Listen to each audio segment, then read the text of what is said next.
कहते हैं कि हर श्राप की एक कहानी होती है और हर कहानी का एक मंदिर। लेकिन अगर वो मंदिर खुद किसी को कैद करने के लिए बना हो तो दोस्तों आज हम लाए हैं आपके लिए एक ऐसी मूवी जिसे देखने के बाद आप कई दिनों तक इस फिल्म के बारे में ही सोचते रहेंगे। इस फिल्म का नाम है भूत बंगला और इसमें नजर आते हैं बॉलीवुड के सुपरस्टार अक्षय कुमार। अब अगर इस मूवी की बात करें तो ये एक हॉरर फिल्म है, ठीक वैसे ही जैसे भूल भुलैया थी। यकीन मानिए फिल्म आपको अंदर से हिला देने वाली है। मौका मिले तो इसे थिएटर में जरूर देखिए, लेकिन जो लोग इसे थिएटर में नहीं देख पा रहे हैं उनके लिए चिंता करने की कोई बात नहीं। इस वीडियो में मैं पूरी स्टोरी को डिटेल में एक्सप्लेन करने वाला हूं ताकि आप घर बैठे इसका आनंद ले सके। मूवी बहुत शानदार है, इसलिए एंड तक जरूर देखिएगा। और हाँ, पसंद आए तो इस वीडियो को लाइक और चैनल को सब्सक्राइब करना मत भूलिएगा, क्योंकि आपकी एक लाइक और सब्सक्राइब से हमें बहुत हौसला मिलता है। क्या बोला तूने? तो चलिए अब बिना किसी देरी के शुरू करते हैं आज की कहानी। तो कहानी की शुरुआत होती है एक डरावनी तूफानी बारिश से भरी रात से, जब चार दोस्त दिल्ली से मंगलपुर स्टेशन पर रात 1 बजे वाली ट्रेन पकड़ने आते हैं। दोस्त की शादी में जाना है, लेकिन किस्मत उन्हें एक ऐसी कहानी के बीच ला खड़ा करती है जो उनकी सोच से भी ज्यादा खौफनाक है। स्टेशन मास्टर बताता है कि बारिश की वजह से ट्रेन लेट है। ठंड से कांपते हुए चारों एक बाबा के पास जाकर आग तापने लगते हैं और यहीं से शुरू होती है मंगलपुर की वो दास्तां जहाँ कहा जाता है कि कोई भी लड़की शादी नहीं कर सकती, क्योंकि जैसे ही शादी होती है एक राक्षस आता है और दुल्हन को उठा ले जाता है। अब बाबा की कहानी हमें फ्लैशबैक में ले जाती है। एक नई शादी हुई दुल्हन, पूरा परिवार बस में बैठकर लखनऊ एयरपोर्ट जा रहा होता है, लेकिन रास्ता बंद मिला और मजबूरी में उसे मंगलपुर के जंगल वाले रास्ते से गुजरना पड़ा। बस ड्राइवर जो खुद मंगलपुर का था वो बार बार मना करता है कि 12 साल पहले आखिरी दुल्हन यहीं से गायब हुई थी, मगर किसी ने उसकी बात नहीं सुनी। जंगल के पास बस का टायर पंचर हो जाता है और फिर अंधेरे में कुछ ऐसा होता है कि ज्यादातर लोग मारे जाते हैं और दुल्हन को कोई शैतानी शक्ति उठाकर ले जाती है। अब इसके बाद सीन शिफ्ट होता है लंदन में। वासुदेव नाम के व्यक्ति के 2 बच्चे हैं, मीरा और अर्जुन। मीरा की शादी राहुल से होने वाली है, लेकिन कुंडली दोष की वजह से पंडित वीडियो कॉल पे मीरा की शादी पहले पेड़ से करवाता है और फिर उसे कटवा दिया जाता है। इस दौरान अर्जुन से कुछ मंत्र भी पढ़वाए जाते हैं जो वो सही से नहीं पढ़ पाता। शादी की तारीख निकलती है 13 नवंबर। अब इसी बीच वासुदेव सिडनी लेक्चर के लिए निकल जाते हैं और उनके जाते ही एक वकील आता है जो बताता है कि मीरा के नाम पर उसके दादाजी आचार्य दुष्यंत ने 500 करोड़ का महल छोड़ा है मंगलपुर में। दोनों भाई बहन हैरान, उन्हें तो पता ही नहीं था कि उनके दादाजी भी हैं। जब वो दोनों अपने पिता को फोन करते हैं तो फोन नहीं उठाते, तो अर्जुन फैसला करता है कि वो खुद पहले जाकर महल देखेगा। उस समय सिडनी में वासुदेव का लेक्चर था काले जादू के ऊपर। अब अगले सीन में अर्जुन इंडिया पहुंचता है और ट्रेन से मंगलपुर आता है। ट्रेन में उसकी मुलाकात एक प्रिया नाम की लड़की से होती है जिसे ट्रेन में उसे गिरने से बचाता है। लॉज में वो अपनी रातें बिताता है जहां खटमल उसे सोने नहीं देते। सुबह महल का मैनेजर शांताराम भी मिलता है जो स्टेशन नहीं आ पाया था। वह अर्जुन को शिव मंदिर के दर्शन करवाकर महल ले जाता है। महल बाहर से तो खंडर है, लेकिन अंदर से शानदार। दीवारों पर उसकी माँ यशोदा की तस्वीरें। शांताराम बताता है कि महल में भूत है। आचार्य दुष्यंत सिर्फ मंदिर वाले कमरे तक आते थे। पीछे का जंगल पिशाच वन कहलाता है, जहां रात में जाना मना है, और यह वही जगह है जहां दुल्हन गायब हुई थी। अर्जुन यहीं रात बिताने का फैसला करता है।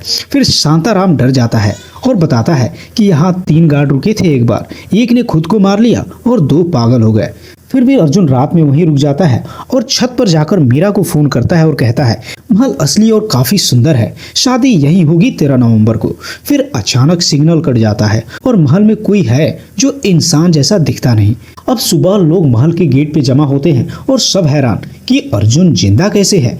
अर्जुन महल की रेनोवेशन शुरू करवाने का आदेश देता है। तभी वेडिंग प्लानर जगदीश आ जाता है, लेकिन शादी की बात सुनकर मजदूर काम छोड़कर भाग जाते हैं। तब शांताराम असली कहानी बताता है, वधुसुर की कहानी। बहुत समय पहले एक असुर कन्या और देवपुत्र में प्रेम हुआ। शादी तो नहीं हो सकी, लेकिन असुर कन्या गर्भवती हो गई। उसने अपने बच्चे को जन्म दिया और वही बच्चा था वधुसुर, जो कलयुग की शुरुआत में पैदा हुआ और हर दुल्हन को अपना शिकार बनाता है, क्योंकि उसकी माँ की शादी अधूरी रह गई थी। अब कहानी उस मोड़ पे पहुंचती है जहां वधुसुर की असली उत्पत्ति और उसका श्राप सामने आता है। असुर कन्या ने अपने नवजात पुत्र वधुसुर को अंधकारता नाम के शैतान के हवाले कर दिया था और उसी ने उसका पालन पोषण किया। बड़ा होकर वधुसुर ने शक्ति पाने के लिए भगवान शिव की घोर तपस्या की। वरदान मिला, वो लगभग अमर ही हो गया। उसे सिर्फ दो ही तरीके से मारा जा सकता था, या तो वो खुद अपने हाथों से मरे या फिर उसके अंश के हाथों, और एक शर्त थी कि उसकी शक्ति सिर्फ अंधेरे में काम करती थी। फिर क्या, इसके बाद वधुसुर ने देवताओं के खिलाफ युद्ध छेड़ दिया। परेशान होकर देवता भगवान विष्णु के पास गए। तब विष्णु ने एक लीला रची। उन्होंने वृक्षनी नाम की एक अप्सरा को भेजा। वधुसुर उसके प्रेम में पड़ गया और शादी के लिए तैयार हो गया। लेकिन शादी के मंडप में वरमाला के भीतर छिपे खंजर से वृक्षनी ने वधुसुर की छाती पे वार कर दिया। उसका विशाल शरीर वहीं गिर पड़ा, पर वो मरा नहीं। उसके वरदान ने उसे बचा लिया। तब वृक्षनी ने अपनी समाधि पर हाथ रखकर स्वयं को बिजली की शक्ति से एक पेड़ में बदल लिया, ताकि वधुसुर वहीं कैद रहे। और वो स्थान आज मंदिर है और वधुसुर वहीं बंद पड़ा इंतजार कर रहा है कि कोई उसे आजाद करे और वो अपनी चमगादड़ सेना के साथ दुनिया पर हमला करे। इधर अर्जुन को पता चलता है कि शांताराम ही महल की चीजें चुराकर गांव वालों और एंथनी को बेच रहा था। बदनामी से बचने के लिए अब वो महल की सफाई और शादी की तैयारियों में मदद करने को राजी हो जाता है। दूसरी तरफ हम देखते हैं कि प्रिया पुलिस अधिकारी अमित कुमार के पास जाती है। शुरुआती फ्लैशबैक में जो दुल्हन गायब हुई थी वो उसकी अपनी बहन थी।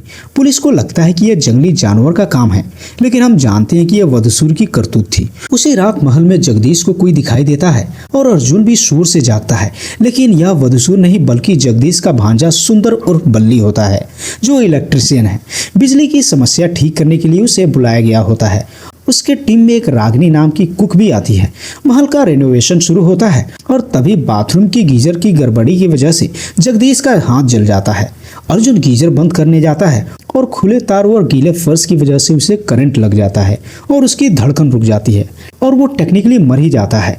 तभी प्रिया वहां पहुंचती है और उसे सीपीआर देकर बचा लेती है। अब हिसाब बराबर, क्योंकि एक बार अर्जुन ने प्रिया को बचाया था ट्रेन में, अब प्रिया ने उसे। प्रिया बताती है कि वो प्राचीन मंदिरों पर किताब लिख रही है जिसमें वधुसुर के मंदिर का जिक्र है, लेकिन किसी ने उसे देखा तक नहीं। फिर अगले सीन में देखते हैं कि रात में बल्ली के पैर कोई खींचता है। डरकर वो गाना सुनने लगता है, लेकिन अर्जुन और जगदीश उसे डांटते हैं।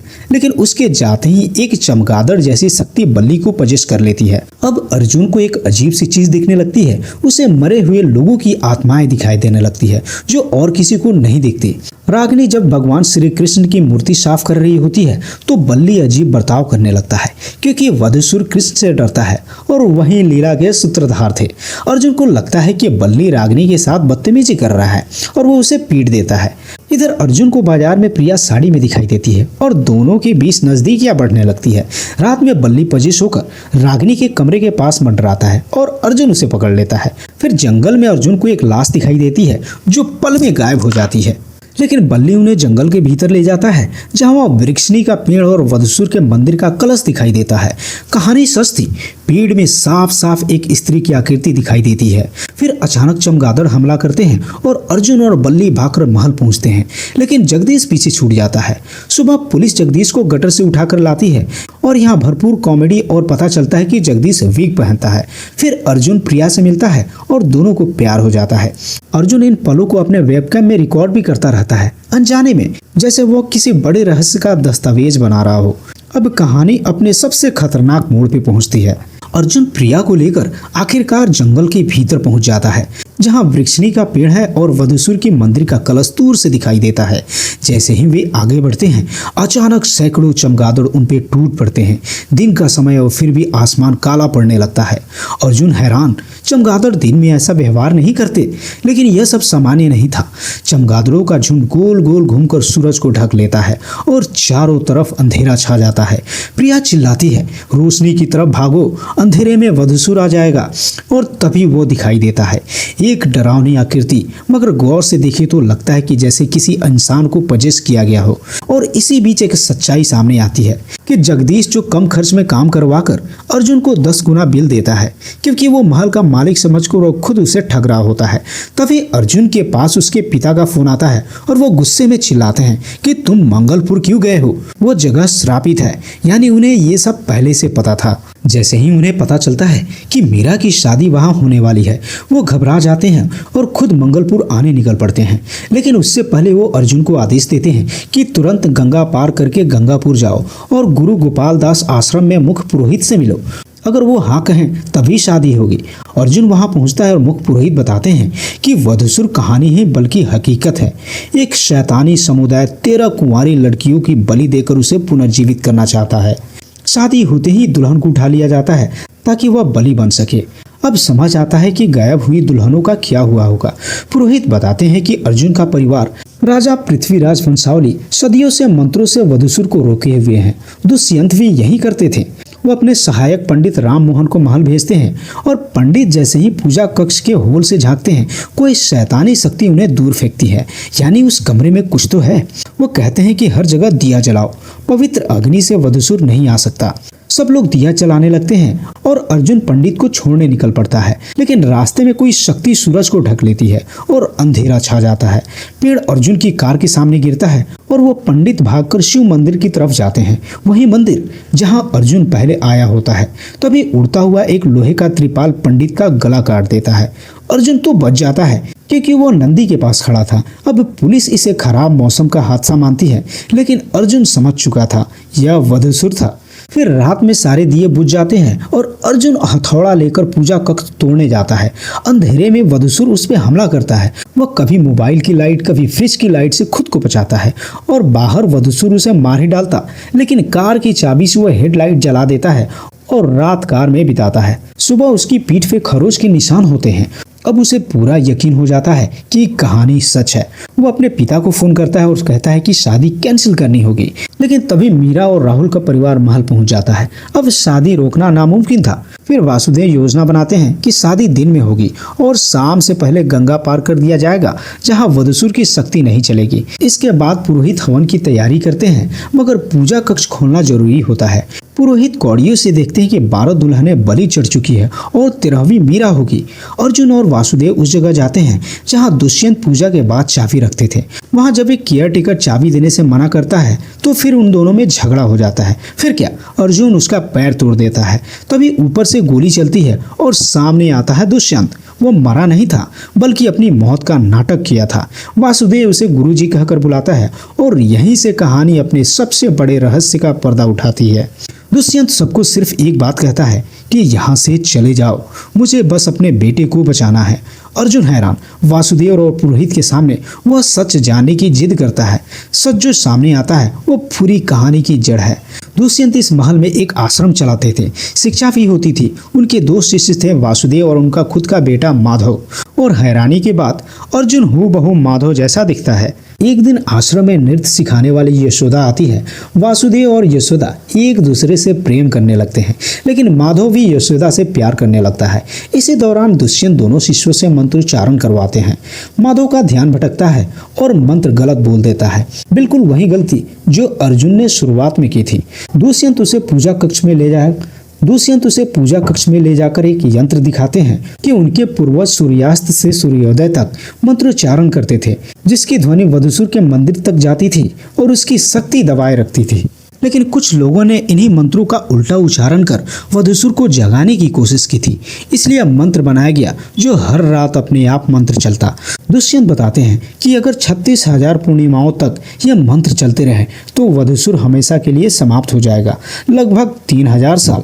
लेकिन अगर कोई इस मंत्र को उल्टा कर दे तो वधूसुर जाग जाएगा और उसकी हर इच्छा पूरी करेगा। बदले में वो इंसान उसका गुलाम बन जाएगा।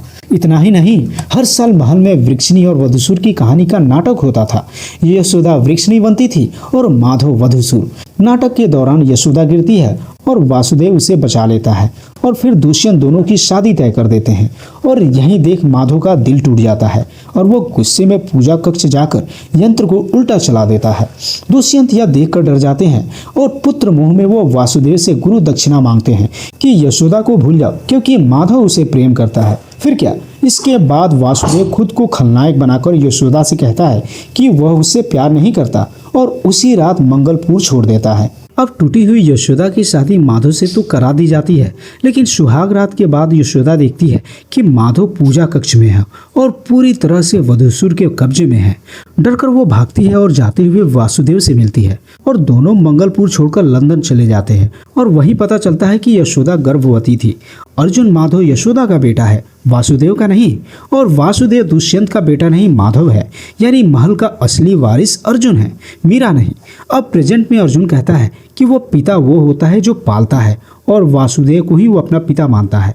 अब पुरोहित समझते हैं कि दुष्यंत ने मरने का नाटक किया, प्रॉपर्टी मीरा के नाम की, ताकि 13वीं दुल्हन की बलि देकर वधूसुर को आजाद कर सके, जिससे माधव को मुक्ति मिल सके। अब सब कुछ साफ साफ हो जाता है कि पूजा कक्ष क्यों बंद था। जंगल में दिखने वाला इंसान असल में माधव था। फिर शादी का समय दिन में रखा गया, लेकिन राहुल के महाराज ने समय रात 8:20 निकाला। फिर क्या, शादी रात में होती है और वशिष्ठ बल्ली जनरेटर बंद कर देता है और चारों तरफ अंधेरा छा जाता है और वधूसुर मीरा को बंद कमरे में उठा ले जाता है। अर्जुन बहन को बचाने निकलता है। रास्ते में 12 दुल्हनों की आत्माएं उसे इशारा करती है।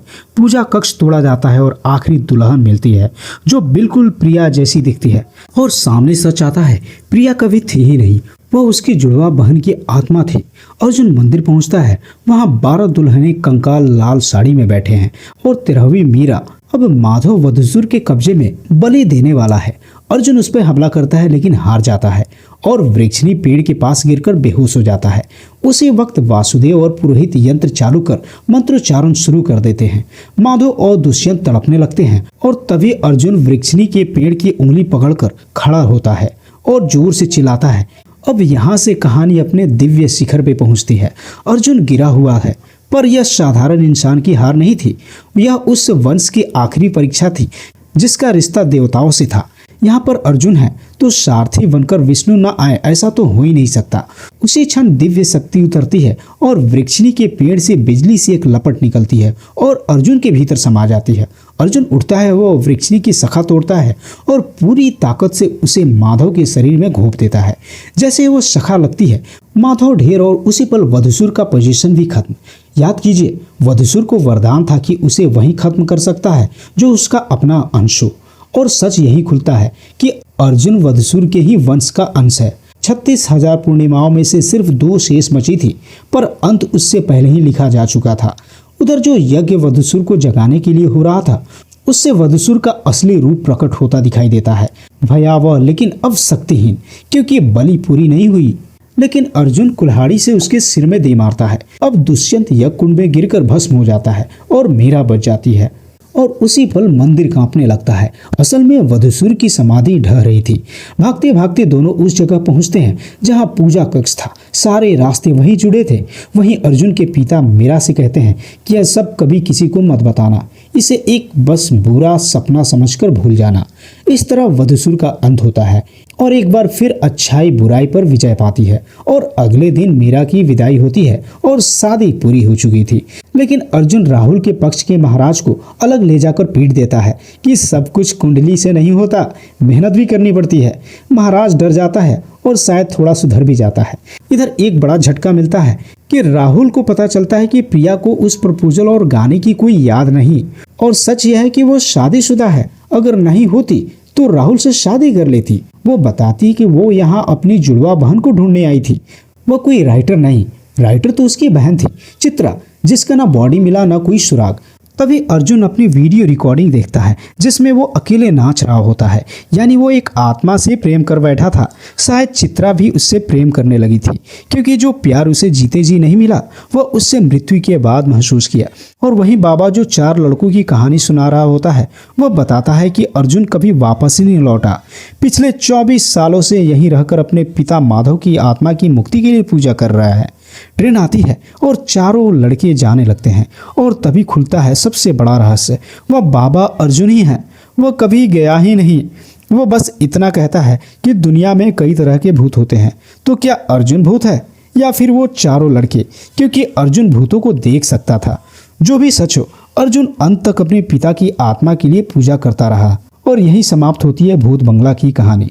तो दोस्तों, उम्मीद करता हूँ आपको यह वीडियो पसंद आई होगी। अगर पसंद आई हो तो प्लीज़ हमें कमेंट करके बताएं और इस वीडियो को लाइक करके अपने दोस्तों के साथ शेयर करना ना भूलें। हम फिर मिलेंगे एक और शानदार वीडियो के साथ। तब तक अपना और अपनों का ख्याल रखिए एंड थैंक्स फॉर वॉचिंग।